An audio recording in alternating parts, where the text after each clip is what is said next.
এই ভিডিওটি দেখে কোরআন একটি আয়াতের কথা মনে পড়ে যাচ্ছে, যেখানে আল্লাহ সুবহানাহু ওয়া তাআলা স্পষ্ট করে বলেছেন যে তাদেরকে ছেড়ে দাও, তারা মুগ্ধ থাকুক বেহুদা কথায়, খেলতামাশায়, যতক্ষণ না পর্যন্ত সেদিনের সাথে তাদের সাক্ষাৎ হয় যেটার প্রতিশ্রুতি তাদের দেওয়া হয়েছিল।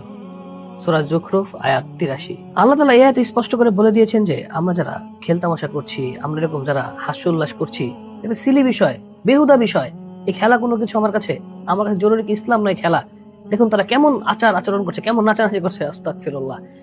এবং এই মানুষগুলোর ব্যাপারে আল্লাহ তাআলা স্পষ্ট করে বলে দিয়েছেন সেই পর্যন্ত তাকে ছেড়ে দাও যে পর্যন্ত কিয়ামত তাদের সামনে চলে না আসবে। মানে যে প্রতিশ্রুতি আমাদের দেওয়া হয় যে কিয়ামতের দিনের কথা, আল্লাহ সুবহানাহু ওয়া তাআলা স্পষ্ট করে হাদিস আমাদের কিয়ামতের কথা বলেছেন, বিচার দিবসের কথা বলেছেন, সেই প্রতিশ্রুতি সেদিন সামনে আসবে, সে পর্যন্ত তারা এগুলো করবে।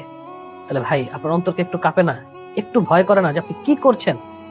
এই দুনিয়া খেলতামাশার বস্তু, এটার পেছনে আপনি ছুটছেন। আপনি দেখুন তো এই ভিডিওতে তারা কিভাবে আনন্দ উল্লাস করছে। এই মুসলিম জাতি দিয়ে কি হবে?